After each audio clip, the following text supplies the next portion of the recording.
Hello everyone, welcome to AS classes. This is Anju Sharma.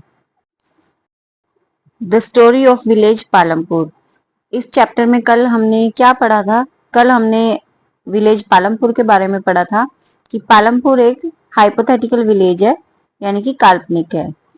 और उसके बारे में हमने पढ़ा था कि हाउ टू ऑर्गेनाइज प्रोडक्शन। वो प्रोडक्शन को कैसे ऑर्गेनाइज करते थे? वो 4 फैक्टर से उस प्रोडक्शन को ऑर्गेनाइज करते थे। सबसे पहला था हमारे पास लैंड, फिर लेबर, फिजिकल कैपिटल, और फिजिकल कैपिटल में भी हमारे पास 2 थे, फिक्स्ड कैपिटल और working capital. And fourth one is human capital.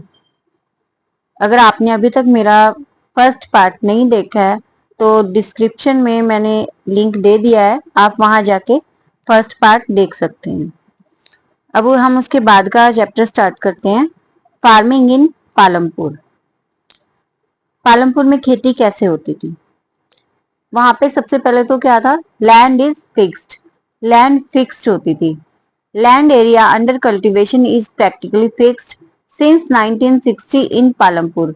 There has been no expansion in land area under cultivation. By then, some of the wastelands in the village had been converted to cultivable land.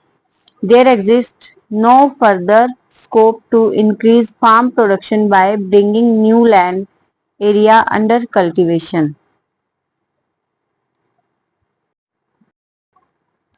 तो हमने पढ़ा कि land area यहाँ पे क्या था? Fixed होता था। और 1960 से क्या हो रहा था पालमपुर में कि यहाँ पे कल्टीवेशन के लिए लैंड बढ़ ही नहीं रहा था। By then some of the wastelands, wasteland क्या होता है? खाली जगह, जो खाली जगह पड़ी होती है उसे हम बोलते हैं wastelands. In the village had been converted to cultivable land. जो खाली जगह पड़ी थी उसे भी विलेज में क्या है, वो कल्टीवेबल लैंड में कन्वर्ट कर दिया गया। लेकिन उसके बाद भी गांव में कोई स्कोप नहीं था फार्म प्रोडक्शन को इंक्रीज करने का, क्योंकि वो लैंड था ही नहीं और इतना ही लैंड था कल्टीवेशन के लिए। इसके बाद हमारे पास आता है the standard unit of measuring land is equal to hectare. Land को हम किस में मापते हैं? हेक्टेयर में मापते हैं। और जो हमारे गांव में जो यूज होता है वो होता है बीघा, घंटा एटसेट्रा। मतलब इन सब में हम लोकल लैंग्वेज में यूज करते हैं। और 1 हेक्टेयर किसके इक्वल होता है? 1 हेक्टेयर इक्वल होता है, एक स्क्वायर होता है उसके एरिया के इक्वल। और स्क्वायर की जो साइड कितनी होनी चाहिए? 100 मीटर। आई होप आपको इसको सॉल्व तो कर सकते हैं, है ना? वैसे आपके लिए इतना इम्पोर्टेंट नहीं था, पर फिर भी मैंने आपको बता दिया। Is there a way one can grow more from the same land? क्या ऐसा पॉसिबल हो सकता है कि एक ही लैंड से हम ज्यादा ग्रो कर सकें? मतलब देखो, ऐसा तो कर नहीं सकते कि हम जैसे मकान में होती हैं हमारे फ्लोर्स होते हैं ना, एक के ऊपर एक। लेकिन हम कल्टीवेशन में तो ऐसा नहीं कर सकते, फार्मिंग में ऐसा नहीं कर सकते ना।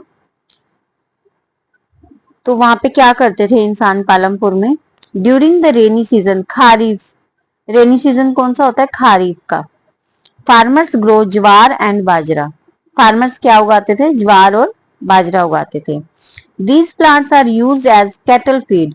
जो उनके पास कैटल होते थे उनको खिलाने के लिए वो इन प्लांट्स का यूज करते थे। It is followed by the cultivation of potatoes between October and December. और ये कब तक चलता था? ये अक्टूबर और दिसंबर तक चलता था। अक्टूबर और दिसंबर में इसको हार्वेस्ट कर लिया जाता था। In the winter season rabi farmers grow wheat. और विंटर सीजन में क्या उगाते थे वो? व्हीट यानी अनाज उगाते थे। राबी और खारिफ पता है ना आप लोगों को? राबी जो सर्दियों में होता है और खारिफ जो रेनी सीजन में होता है। A part of a land is devoted to sugarcane harvested once every year. Sugarcane in its raw form or as a jaggery is sold to traders in Shahpur.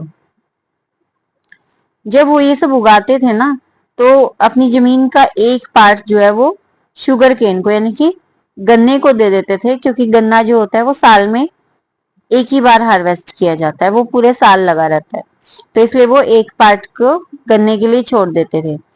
जो गन्ना होता है, शुगर केन होता है, उसकी जो रो फॉर्म होती है, मतलब जो कच्ची फॉर्म होती है, लाइक कच्चा माल है ना, तो जो वो रो फॉर्म होती है, उससे जैगरी बनाया जाता था, या उसकी रो फॉर्म को वो हम वो जो पालमपुर के लोग थे वो शाहपुर में बेच देते थे। फिर इसके बाद वहां पे मल्टीपल क्रॉपिंग भी स्टार्ट हुआ। Further help in increase farm production. Multiple cropping ने भी प्रोडक्शन में थोड़ी हेल्प करी। To grow more than one crop on a piece of land during the year is known as multiple cropping. इसी को multiple cropping बोला जाता है कि वो साल में बिल्कुल भी जमीन को, लैंड को खाली नहीं छोड़ते थे। पहले खरीफ, फिर रबी और फिर जैद, ऐसे करके वो चलाते रहते थे अपनी लैंड्स में, कल्टीवेशन को कंटिन्यू रखते थे। How it is different from the mixed cropping. Mixed cropping से कैसे डिफरेंट है ये?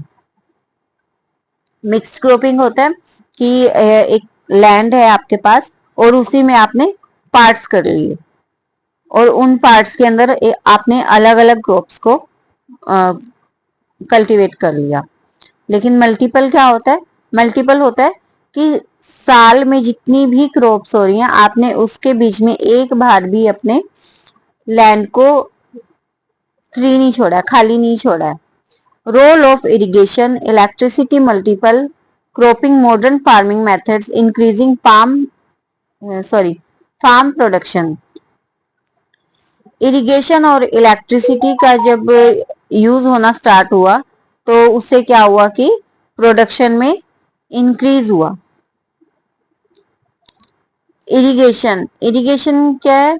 मोर crops can be grown in rabi and zaid season also. Irrigation तो आप लोगों को पता होगा ना, सिंचाई, पानी देना। तो उससे क्या हुआ कि राबी और जैद की जो फसलें थी, क्रॉप्स थी, वो ज्यादा ग्रो करने लगी, क्योंकि इनमें हमें ज्यादा पानी की जरूरत होती है। Well, tube wells, Pond's and canals, ये सब भी हमारे पास पहले गवर्नमेंट ने दिए पालमपुर के लोगों को, फिर उसके बाद प्राइवेटली भी ये क्या होने लगे, अवेलेबल होने लगे, तो लोग अपने पास लगवाने लगे। जब इरिगेशन आ गया तो उसके बाद इलेक्ट्रिसिटी भी आ गई, क्योंकि इलेक्ट्रिसिटी आएगी तो ही इरिगेशन ज्यादा अच्छे से हो पाएगी। When the irrigation facility was electrified, farming in Palampur got boost। जब पालमपुर में इलेक्ट्रिसिटी आई इरिगेशन में, तो क्या हुआ, फार्मिंग जो है वो बढ़ गई एकदम से। Electricity transform the system of irrigation. Electricity ने जो इरिगेशन का सिस्टम था उसको बदल दिया। Situation of irrigation and electricity in our country. हमारे देश में, हमारे प्यारे भारत में इरिगेशन और इलेक्ट्रिसिटी की क्या सिचुएशन है? Not even all over the country, सब जगह सेम नहीं है। अभी भी हमारी कंट्री में ऐसा है कि काफी जगह पे पानी नहीं है, और अगर पानी है तो इलेक्ट्रिसिटी नहीं है। मतलब बहुत ही आप लगा लो 40% के करीब ऐसा एरिया है जहाँ पे प्रॉपर इरिगेशन और इलेक्ट्रिसिटी है। Modern farming method, modern farming methods कौन कौन से आए फिर? Using modern farming method to increase the yield from the given piece of land. Modern farming method को किस लिए यूज किया गया? जो हमारे पास एक लैंड का पीस है, उसमें से यील्ड, पहले हम यील्ड को समझ लेते हैं, वो क्या होता है? उपज, कि जितनी हमारे पास उपज हो रही है उसको बढ़ाने के लिए मॉडर्न फार्मिंग मेथड का यूज किया गया। लेकिन वो कैसे यूज किया गया? मॉडर्न फार्मिंग मेथड को यूज कैसे किया गया, या उसमें होता क्या क्या था? पहले आता था हमारे पास HVY, high yield variety of seeds. High yield variety कौन से होते हैं सीड्स? जो हमें ज्यादा उपज देते हैं। एक तरीके से आप इनको कह सकते हैं कि जो हम हाइब्रिड सीड्स यूज करते हैं ना, आप वो भी बोल सकते हैं इन्हें। और हमारे पास क्या है, modern machinery example, tractors, threshers, और अलग अलग मशीन्स हमारे पास यूज होने लगी, कि जैसे ट्रैक्टर्स यूज होने लगे, पहले तो हल वगैरह यूज होते थे, मतलब अलग अलग मशीन्स आने लगी, हार्वेस्टिंग के लिए भी मशीन आने लगी। इससे लोगों को बहुत इजी लगने लगा, और जो यील्ड था वो भी हमारे पास इंक्रीज हुआ। Modern farming methods require the farmer to start with more cash than before. लेकिन इसमें एक लिमिटेशन भी थी, कि जो हमारा ट्रेडिशनल मेथड था, ट्रेडिशनल मेथड में लोगों को इतने पैसे की जरूरत नहीं पड़ती थी, ना ही इतने पानी की जरूरत पड़ती थी। जो हमारे ट्रेडिशनल सीड्स होते थे उसमें ज्यादा पानी की जरूरत नहीं पड़ती थी, और ज्यादा पानी की जरूरत नहीं पड़ेगी तो इरिगेशन भी नहीं होगा, और इरिगेशन नहीं होएगा तो इलेक्ट्रिसिटी भी कम होएगी।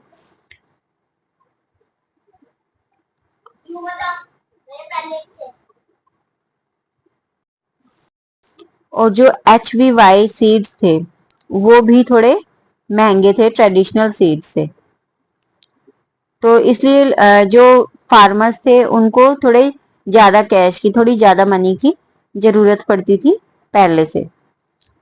और इसी को क्या बोला गया है, इसी को नाम दिया गया है कोल्ड ग्रीन रेवोल्यूशन, इसी को ग्रीन रेवोल्यूशन बोला गया है।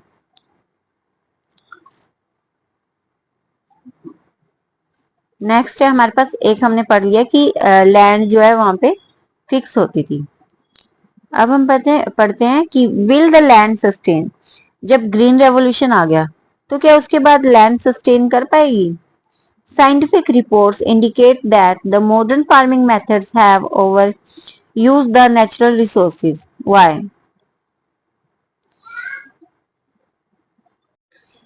जो साइंटिफिक रिपोर्ट्स हैं हमारे पास, उनसे क्या हमें क्या मिलता है?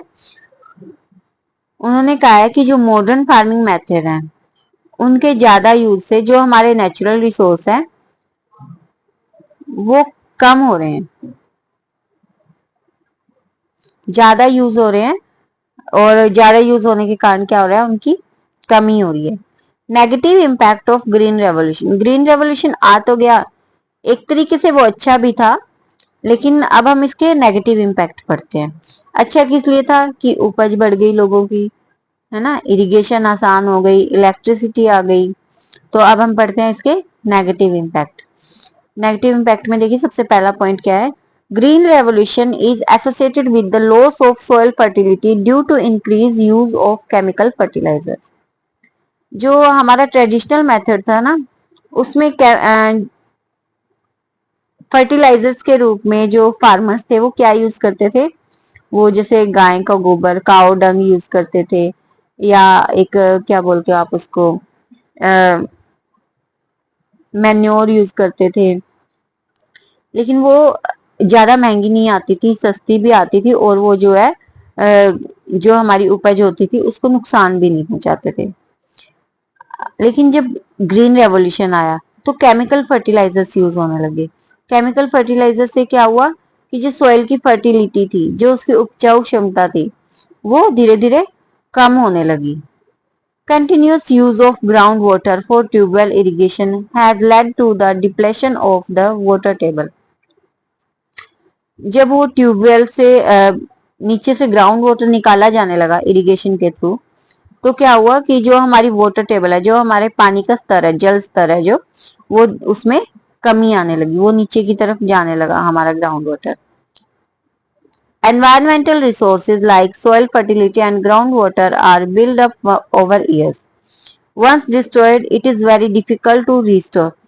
ये तो आप अपनी छोटी क्लासेस में भी पढ़ चुके होंगे। जो हमारे एनवायरमेंटल रिसोर्सेज होते हैं, जैसे सॉइल हो गया, हमारा पानी हो गया, ये सब क्या होते हैं, ये बहुत सालों में बनते हैं।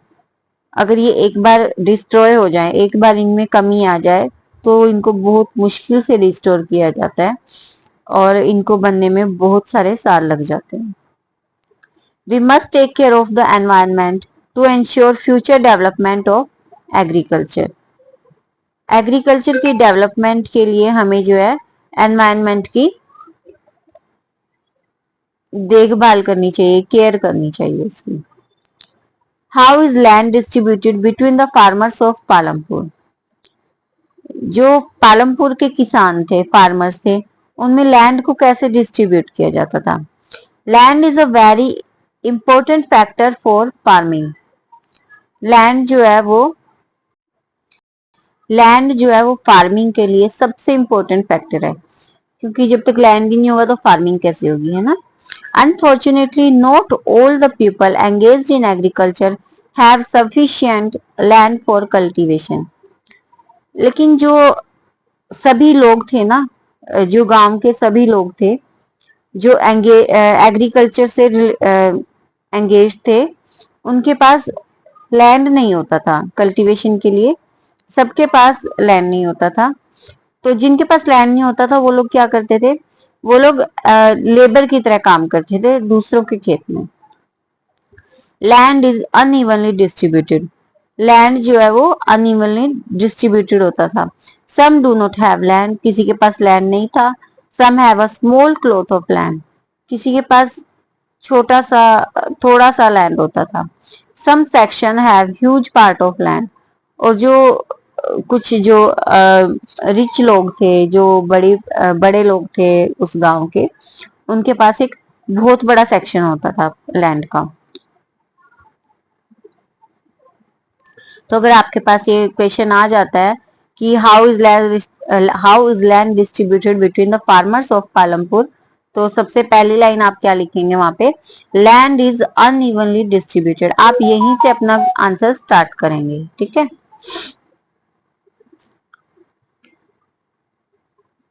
तो लैंड के बारे में हम आज अपना सब कुछ कंप्लीट कर चुके हैं।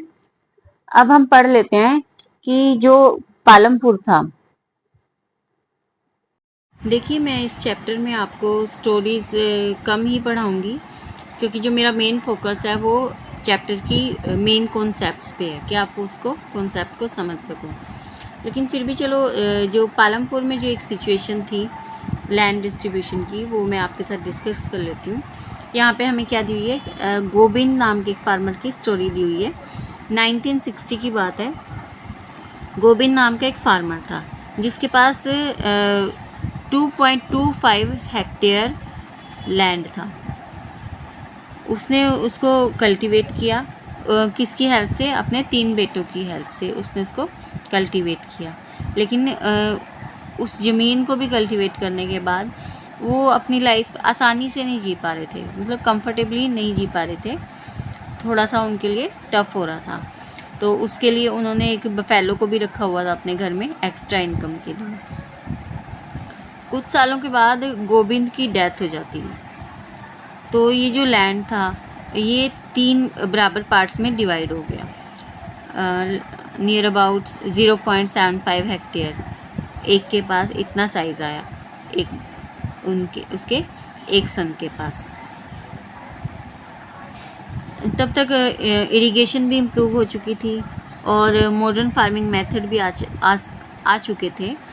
लेकिन गोविंद के जो बेटे थे वो फिर भी क्या है, इस लैंड के ज़रिए अपनी लिविंग नहीं चला पा रहे थे, मतलब कि अच्छे से नहीं अपना घर चला पा रहे थे। तो उसके लिए उन्हें क्या करना पड़ रहा था, एक एडिशनल वर्क भी करना पड़ रहा था। आने वाले कुछ सालों में वो एडिशनल वर्क करने लग गए। तो आई होप आप सभी को यहाँ तक का लैंड का पार्ट समझ आया होगा। कल से हम स्टार्ट करेंगे लेबर के बारे में पढ़ना, कि लेबर क्या करते थे, कैसे करते थे। लेबर के बारे में हम डिस्कस करेंगे। और अगर आप लोगों को मेरा ये वीडियो लेक्चर पसंद आया होगा तो वीडियो को लाइक, शेयर और सब्सक्राइब ज़रूर कीजिएगा। तब तक के लिए बाय।